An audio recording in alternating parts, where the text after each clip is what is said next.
Faith is a journey filled with both peaks and valleys. There are moments when our faith feels strong and unshakable, but there are also times when it feels fragile, as if it could crumble underneath the weight of life's challenges. In those fragile moments, it's crucial to remember that God's strength is made perfect in our weakness. 2 Corinthians 12:9 tells us, "But he said to me, My grace is sufficient for you, for my power is made perfect in weakness. Therefore I will boast all the more gladly of my weakness, so that the power of Christ may rest upon me." This verse reminds us that even when our faith feels weak, God's power is still at work within us. He is our source of strength, and his grace is more than enough to carry us through. Just as life has seasons, so does our faith. There will be seasons of doubt and questioning, but these are opportunities for growth. It's in these moments that we learn to rely on God more deeply.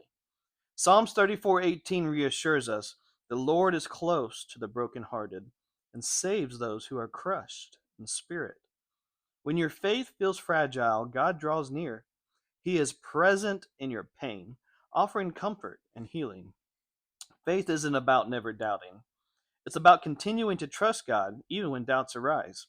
Like the man in Mark 9:24 who cried out, "I believe, help my unbelief," we can bring our fragile faith to God and ask for his help to strengthen it. In times of fragile faith, don't isolate yourself.